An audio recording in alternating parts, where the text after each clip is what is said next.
Hi guys, welcome back to another knitting pod. I am Lena and this is my couch in Boulder, Colorado. I was just thinking that I'm so grateful that you get to sit on the couch with me. This is my favorite place on the planet. Everything worth doing is done on this couch. So I hope you are having a good week. It is Friday. This is take 2 of starting to tape this podcast because one of my dogs was barking outside and it was driving me crazy. So here we go again, take 2.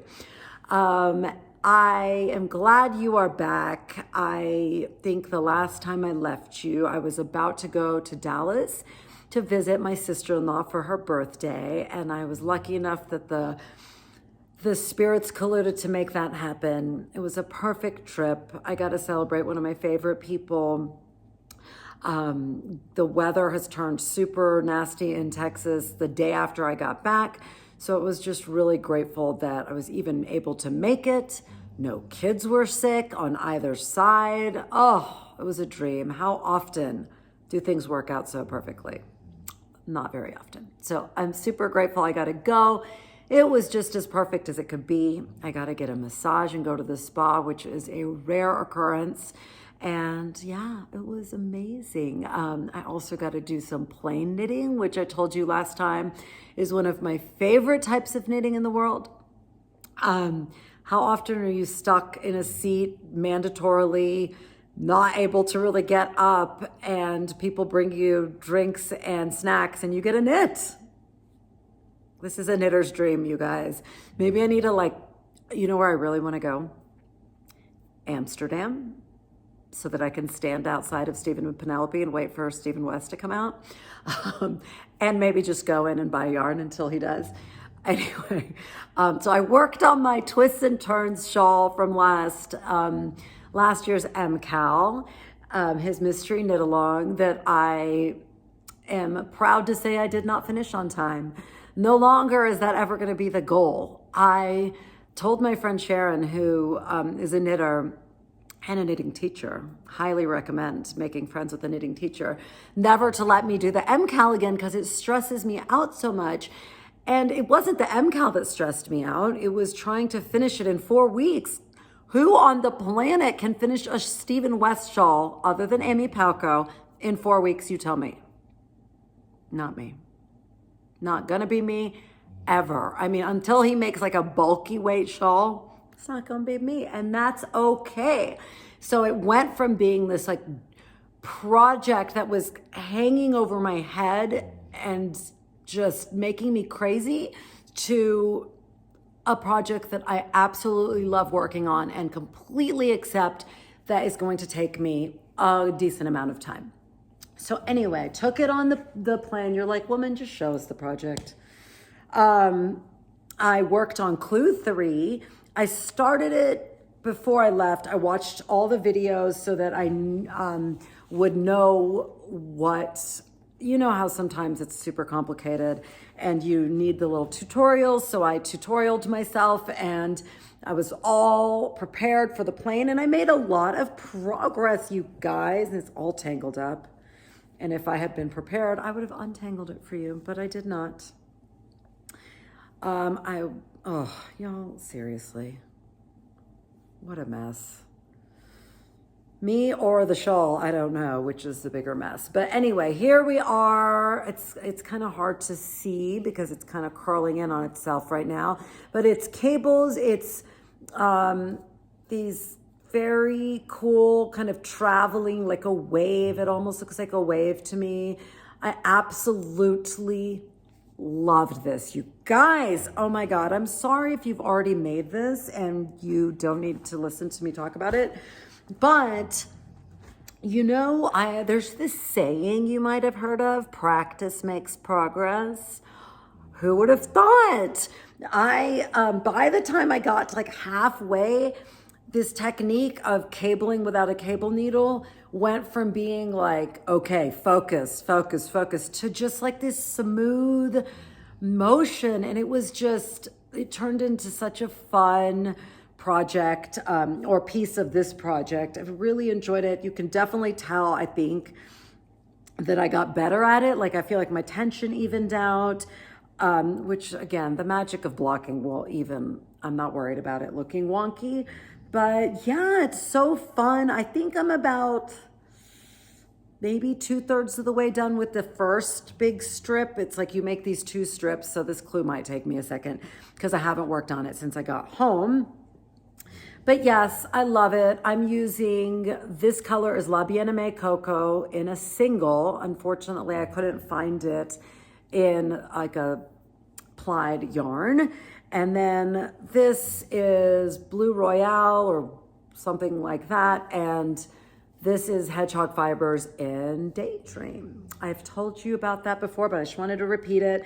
I love this pattern. It is so fun and different. And you know what I love about the MCAL is you learn things. Number one, of course, you learn things you didn't know before. Like I had never really cabled. So this was a lot of, being thrown into cabling, which I am obsessed with. I am going to make a cabled sweater. One of my friends wearing a cabled sweater the other day when I saw her, and it was just a ready to wear sweater from the store. But it was so cute and cozy. I was like, I have to make a cabled sweater. So that's not next. That's way in the queue, which is like 1,400 projects deep now. Thea Coleman, I don't remember, Baby Cocktails? Is that right? She always names her patterns after cocktails. I'm in. Anyway, she does lots of cabling, and she has a couple of sweaters that are so beautiful. She has this one vest. I'm not a super vesty gal, but this vest is so cute. It's called Ghosts in the Orchard, I believe. It's a V-neck cabled vest, and I feel like you could wear it so much. It could be cute under like over a white button down or just a t-shirt. I'm gonna put a picture. It's so cute. So that's on my list. I think that is, and then you're not making sleeves, so you're not, I think it'd be quick, which I'm always here for a little bit of a quicker project. I do have to say, I kind of tried to take it easy on the plane in terms of knitting after powering through those painting brick socks. My hands were a little tired. Anytime I use a super tiny yarn and super tiny needles, my hands get a little strained just because controlling those, it's like you're really having to hold the needles tight. So I was feeling a little tired, achy feeling in my thumb joint. And I live in deep-seated fear about having issues with my hands that keep me from knitting, because knitting is highly correlated to my sanity. Nobody wants to be around me when I'm not knitting. And I've found a workaround to this. But anyway, so I tried to chill on the plane and not like just go crazy on the pattern. I would knit a row and then sit and just kind of really worked on holding my needles very loosely. It's a shawl. It doesn't have to be like, the gauge doesn't have to be high and tight. As for my workaround to like needing to knit, I have found that even reading about knitting satisfies that feeling. So, I got that yarn book I showed you last time. It's called the Book of Yarn, I think. Just reading about yarn apparently is enough to make me feel calm, and like that same feeling I get from knitting, I kind of got that from reading about knitting. So that is a good tip for you. Maybe that'll work for you. Like maybe just your hands are tired and you need a break, so you scroll Ravelry. You add to that 1,400 project queue. So anyway, that worked for me. That's working for me. My hands are feeling really good right now. I'm trying not to stress about it. If you are an experienced knitter, what are your tips for keeping your hands healthy?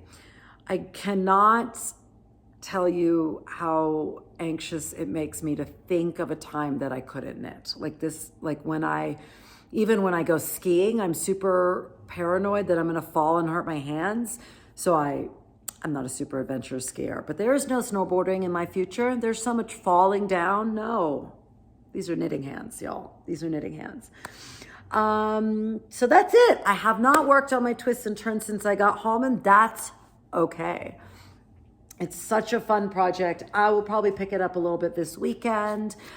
But when I got back from Dallas, I was super ready to pick up my Ranunculus. It is a pattern by Midori Hirose, who is incredibly talented and has, I don't know what year the Ranunculus came out, but I would feel safe saying it was probably one of the most knitted and talked about projects last year, the year before. I don't know when this came out, but I have heard so much about this project. I don't know. It just never, it looked beautiful. I told you guys the other episode, I saw Linda's podcast. She was wearing it and talking about it in one of her podcasts.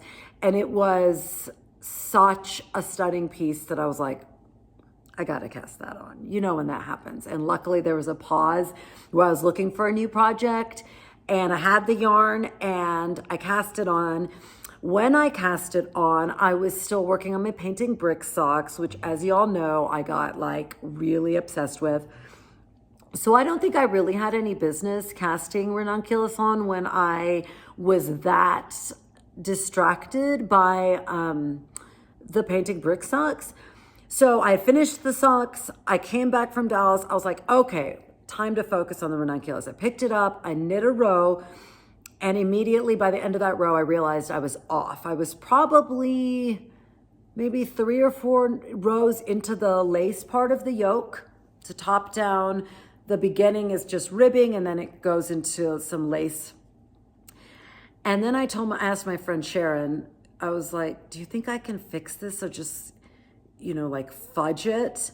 And she was like, lace is tricky in that, like, unlike some things, if you're off on the stitch count, it's going to really show. And the whole point of the Ranunculus was the yoke. And so she was like, just keep tinking back and you'll find your mistake. And that turned out to just be very difficult. There are some stitches in the Ranunculus that are kind of challenging to undo. So I decided, you know what? A darling viewer said to me in a comment, I don't care if I mess up and I have to rip back because I love knitting and knitting is knitting. And so if you're re-knitting, it's still knitting. And that is such an obvious statement, but man, I was just like bringing that to like the forefront of my mind was such a game changer. I was like, I'm not going to tink back. I'm just going to rip out and start over. It's no big deal. Like I'm not that far in. And I really loved it. It was turning out so beautifully, but there were still things that I hadn't done perfectly that given the chance to redo would obviously be cleaner. So I ripped that baby out. No shame in my game. And I started over. And oh my gosh, I am so glad I did. My cast on was so much cleaner.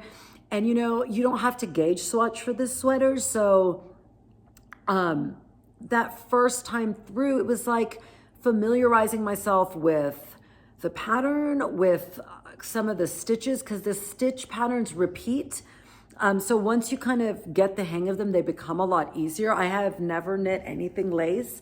So this was my first foray into that. So yeah, it was just great to redo it again. I'll show you. So I'm sad I'm finished with the lace yoke and I'm on to the raglan increases. And here she is, y'all. OMG. It's really hard to see this right now because it's still kind of squished up. But, oh my goodness gracious. Oh, I can't stop pausing my knitting and looking at it. It's really hard to see. I think once I block it and it's off the needles and it can stretch out, it's going to be so pretty. Like God, if one of my children is walking by the couch, I'm like, come here. Look at this lace. Isn't this lace amazing? They're like, yeah, This lace is amazing, Mom. Anyway, the lace is amazing. It's not even like what I would think of as traditional lace. It's not a bunch of yarn overs or anything. It's this one stitch that's, I think why it's called the ranunculus. It looks like a flower, and it's just like this wrapped stitch. And it's such a simple technique. And that's what I mean. Once you do it and you see what it's turning out to look like, it's so much easier to feel confident in your knitting. So highly, highly, highly recommend, if there is another human left on this planet that has not knit this, go knit it. There is a reason everybody's knit like 5. It's amazing. I will definitely be knitting another one because I think, you know, it gives you the option to knit from lace weight all the way to worsted, and it would look so different in any type of yarn. So like I use the linen quill, right? Yeah, linen quill, Pearl Soho. It's a fingering weight, linen, wool, I believe, an alpaca blend. It has this beautiful, like rustic quality to it, but it's still so soft and delightful. I love this yarn, period. Amazing color range, great price, insane amount of yardage, soft, doesn't pill, texture. The list goes on. I love Pearl Soho linen quill. And they have a linen quill worsted, and I've never used it, and I am dying to use it. I was looking at it earlier, and they don't have as wide of a color range because I think that still the regular fingering weight one is more popular, and they have one called Bright Flamingo, and flamingos are my favorite birds because they're amazing. They're pink and they can drink boiling water. Amazing. Anyway, they have a bright flamingo colored yarn in the worsted weight. I'm getting it. I don't know what I'm getting it for, but I'm going to get it. Stay tuned.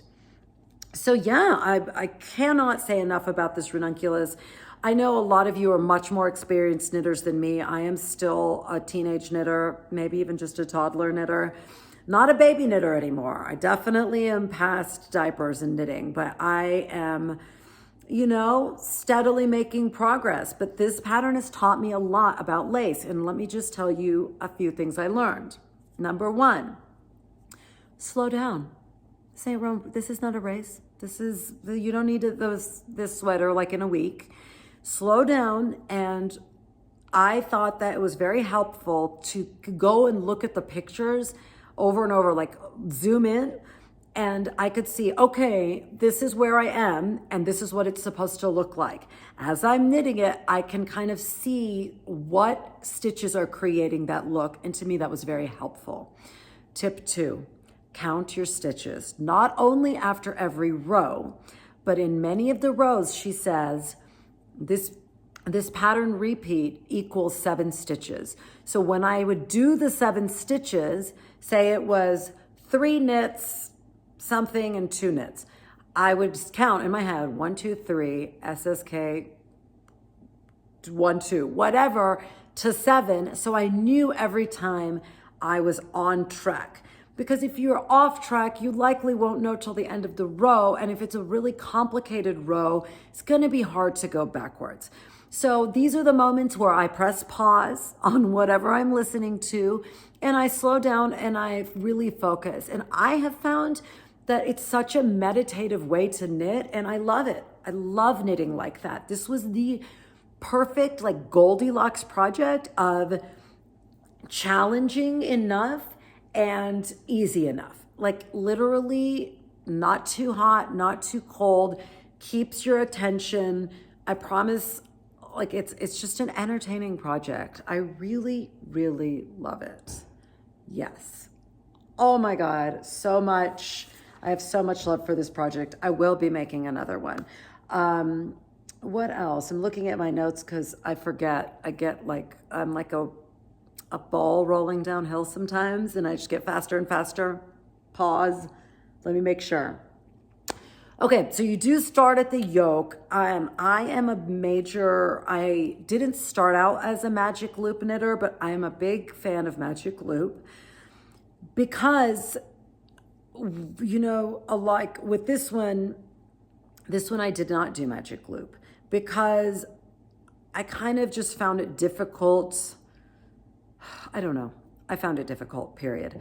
So Sharon told me, because she has made a ranunculus, she told me to use 16-inch circulars. So I got some. I didn't have size whatever, US 10, I believe these are.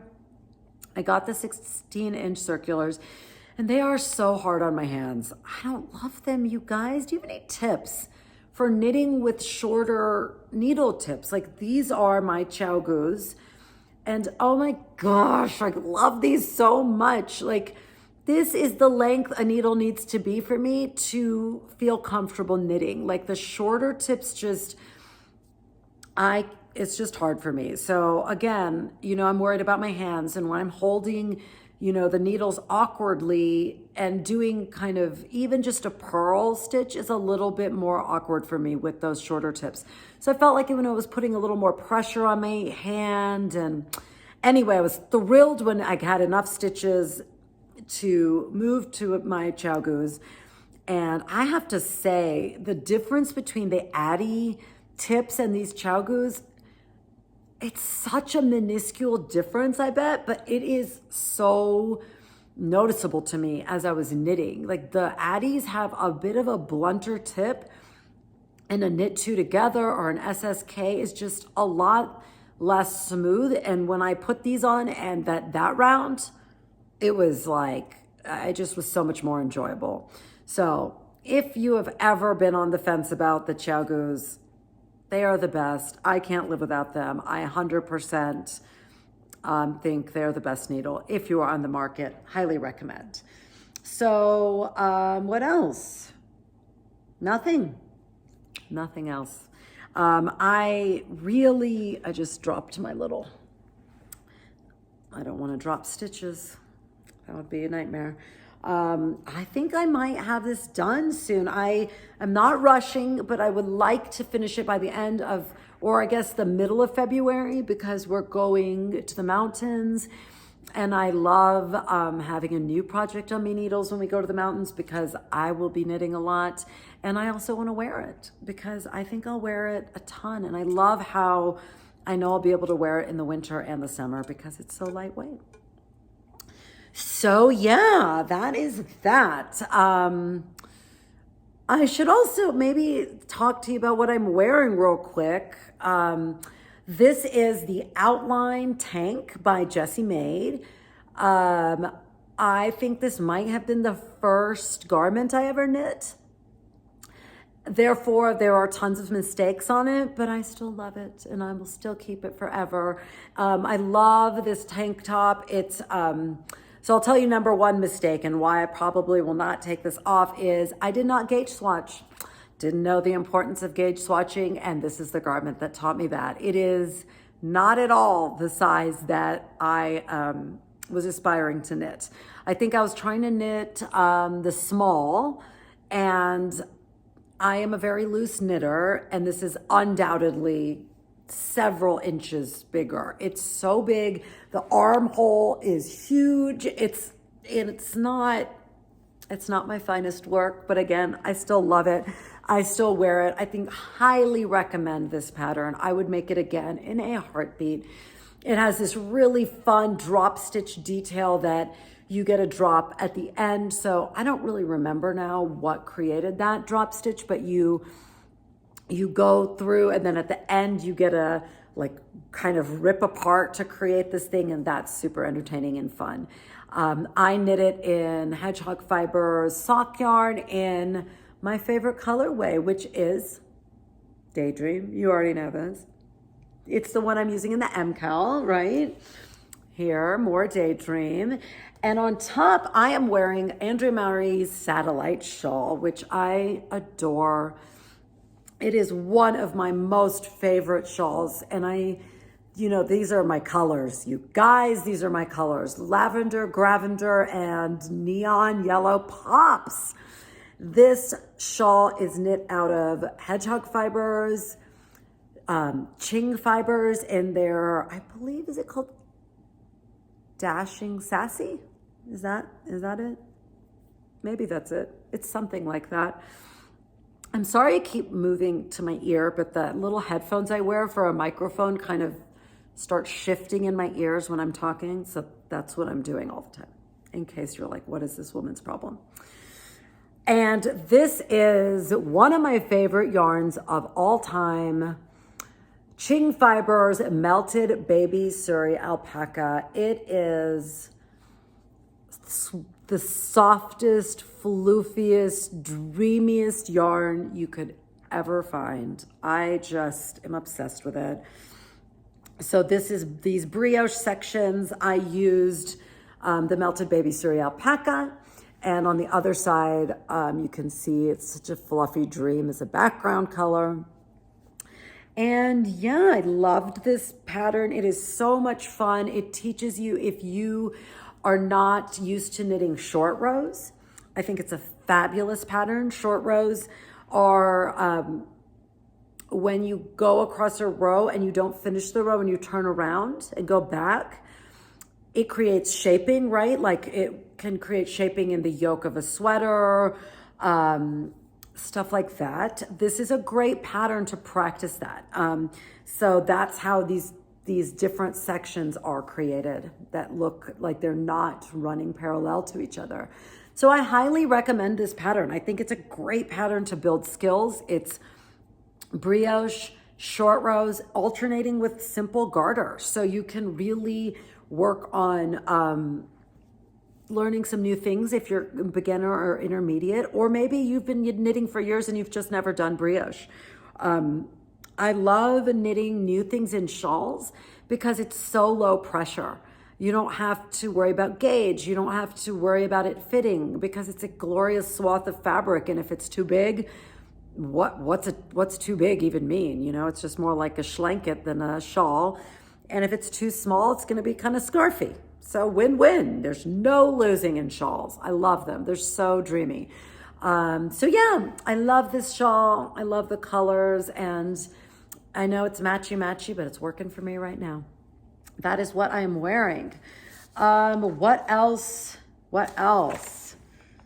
Oh, why not stay on the Baby Suri Alpaca? So when I was in my super obsessed with Melted Baby Suri Alpaca, I would just buy it any chance I got because it doesn't come out that often. You know, she has to dye it. Qing Fibres is an awesome dyer out of somewhere in England, I think. But anyway, so a couple of years ago, not this year, but the year before, I bought this colorway, and now I'm wishing I had looked up what it's called because I don't remember at all.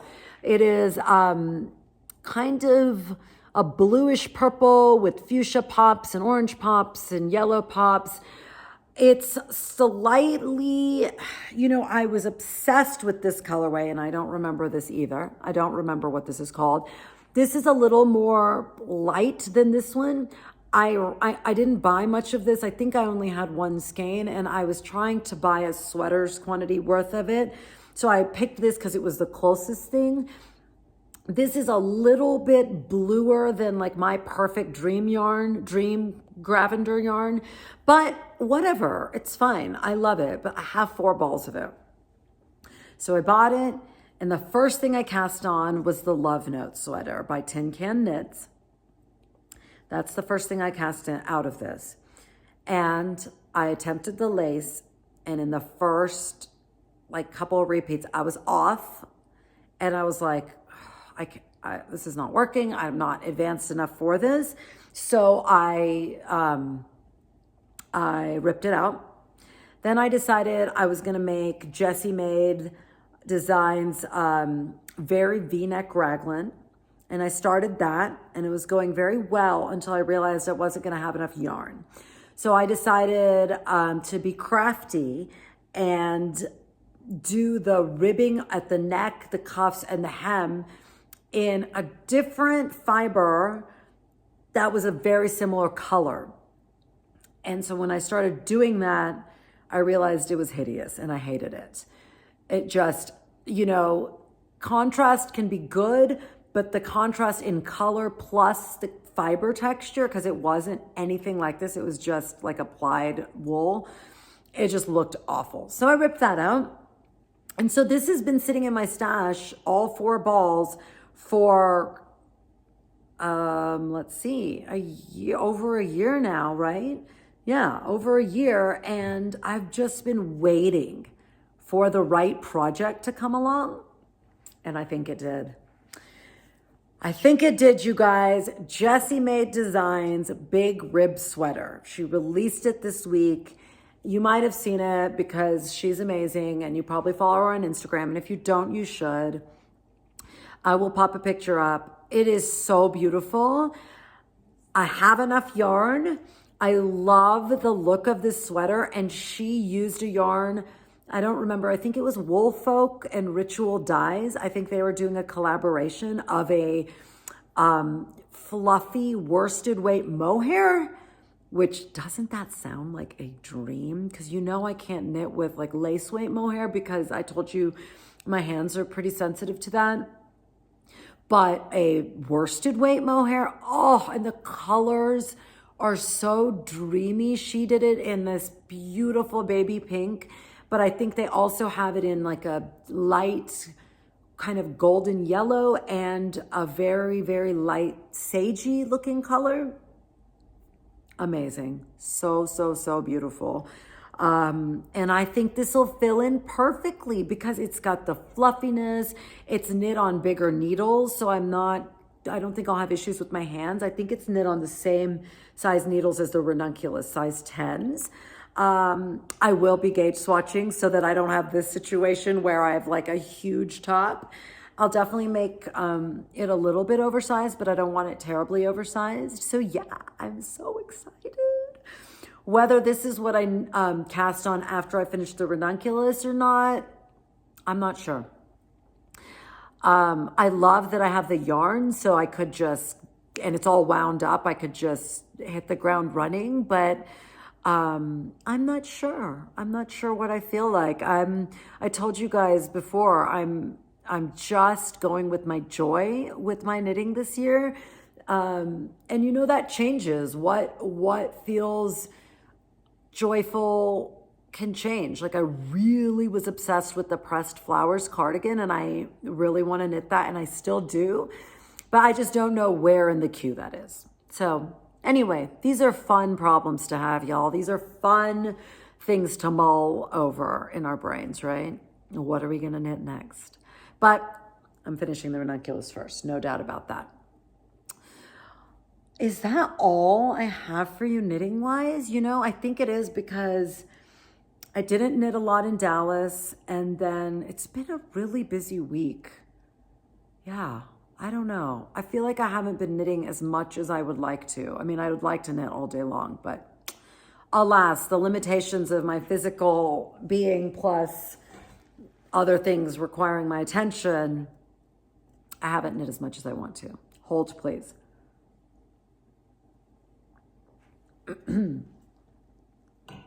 Okay. What am I listening to in my ears? I think last time I told you I had just downloaded The Marriage Portrait by Maggie O'Farrell. Y'all, I gave it a good go. I gave it the old college try and no ma'am, it did not work out. There are certain topics that are very difficult for me. And one of those topics is any sort of, I don't even want to say animal cruelty, but treating animals poorly is just one of those things that I have a really hard time with. And similar to knitting, I think reading should bring me joy. And so there was a part in the beginning where I'm not giving anything away. There's a part at the beginning with tigers and other wild animals that are being kept captive. And it made my stomach hurt, literally. And I was like, okay, this is just the beginning. I'm sure this is just like not a big part of the story. I'm just going to kind of power through. Maybe I can even fast forward a little and just, apparently it was a big part of the story. It just kept coming up and up and up. Even when the timeline of the story changed, she's still talking about these animals, and I just couldn't do it. It was like, at that point, it was January, it's dark and cold, and it just had to happen to be a very gloomy January in Boulder. And the story was so heavy and gloomy. It had a very Game of Thrones feeling, just dark and like nothing good was going to ever happen to anybody in this story. No, I was like, I just cannot read this right now. I just do not need this in my life. So Libro FM is incredible. You know, that's, if you've heard me talk about books before, that is where I download my audiobooks. They support local bookstores, independent bookstores. I feel that's a huge thing. Just like I would rather buy my yarn at a local yarn shop than, you know, on Amazon. I would rather buy my books from a local bookstore than Amazon. No offense to Amazon. I use plenty of Amazon. But anyway, what is it? What was I saying? So I emailed their customer service and I said, look, I'm obsessed with y'all. I buy all my books from you. This book is just not doing it for me. Can I please exchange it? And they were so kind. They responded immediately and they said, of course. They put a credit back into my account. So if you are on the fence about Libro FM, they are amazing. Highly recommend. They are really wonderful about customer service on top of their books.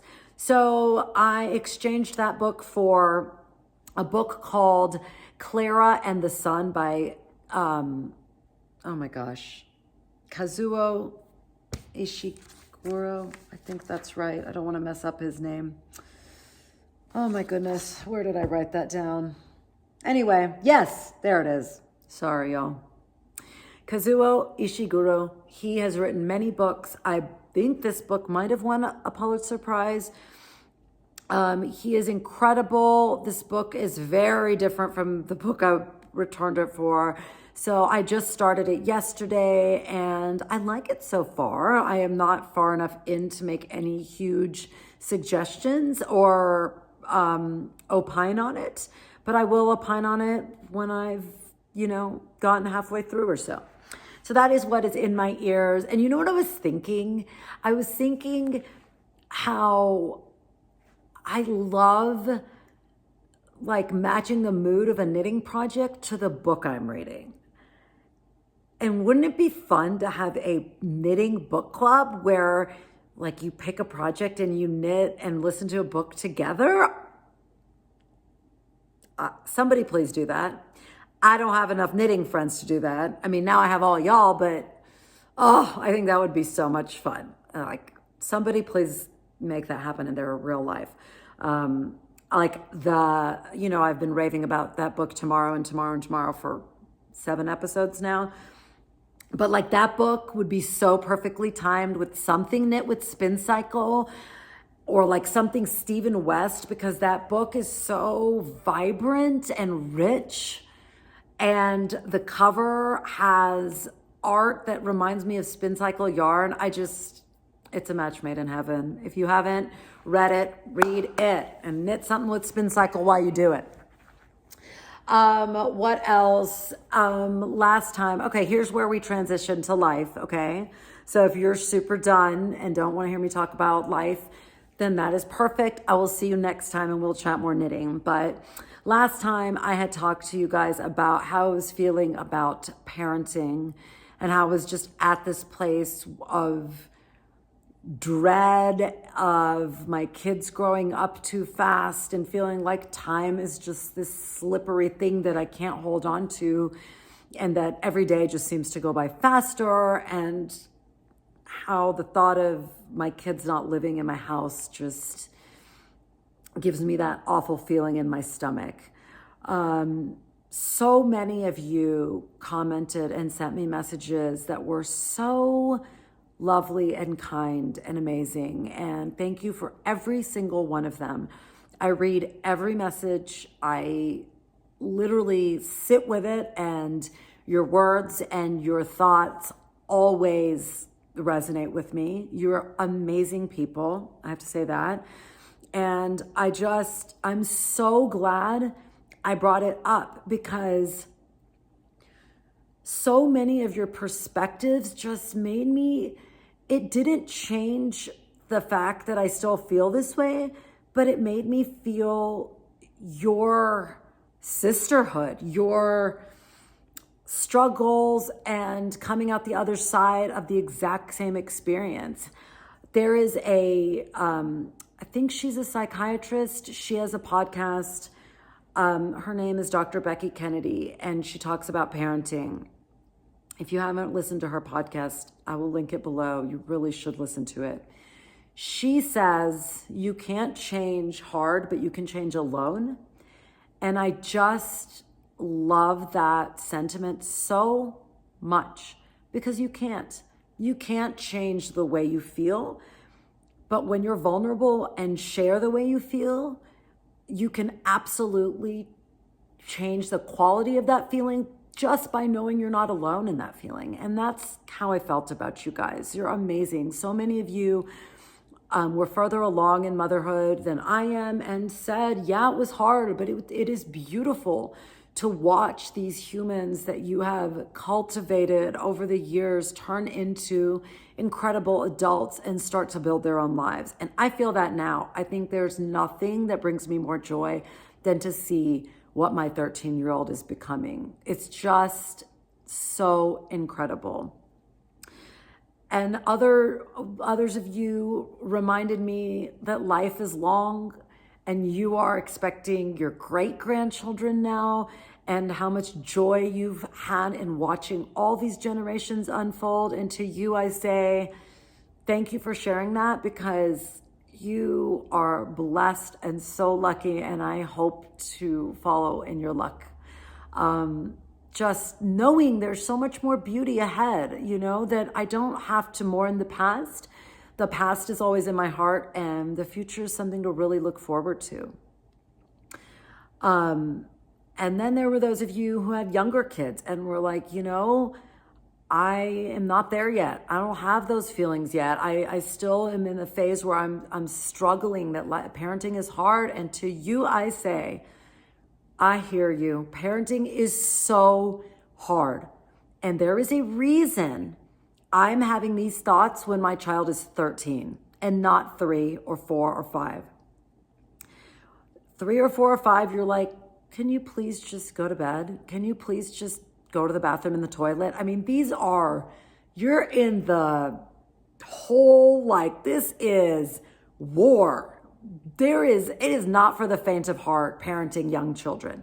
So if you are at that phase of your life, please hang in there. You are not expected to feel all these deep, fluffy emotions about parenting.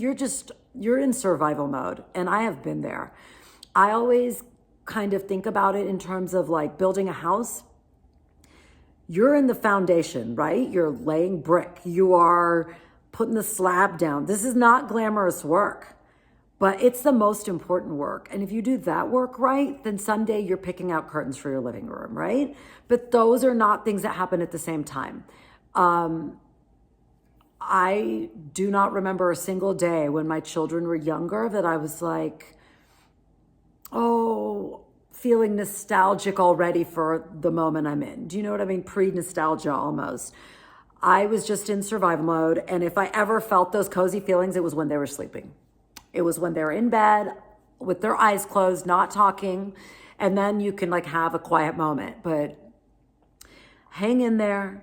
Try to remember that it changes. I'm not saying, it goes by so fast, savor every moment. No, you're not in that place, and that's okay. Just know you are not alone in it being hard. The heart is always there, I guess. The heart just changes, right? You get some, you give some. Some things get easier, some things get harder, but there's some of both in every stage, I think, right? If any of this feels relatable to you, I highly recommend Susan Cain's work. She is an author, was a former lawyer, and writes about she's just a spectacular writer. She wrote a book called Quiet, which you might have heard of, which is about introverts. She also wrote a book called Bittersweet, which is the one I'm recommending to you, people who relate to what I'm saying.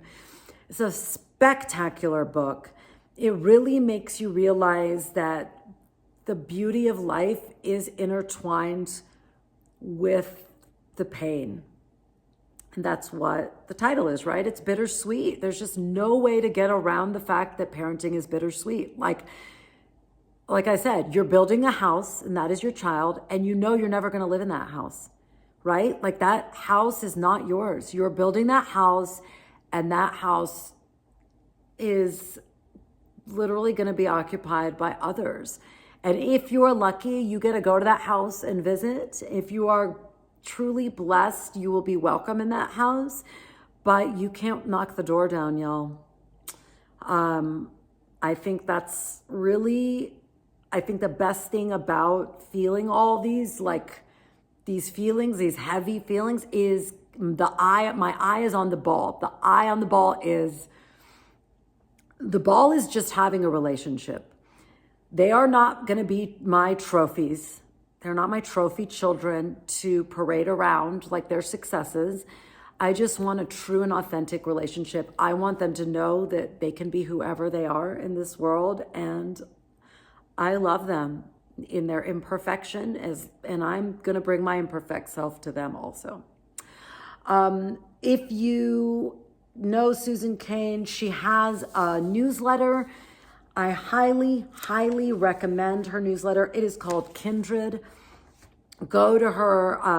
I'm sure you can sign up on her website or whatever. I'll leave a link. I highly recommend it.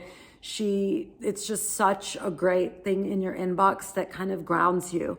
This week she sent a poem, and I'm going to read it to you real quick. It's really short, but it struck me here, right here.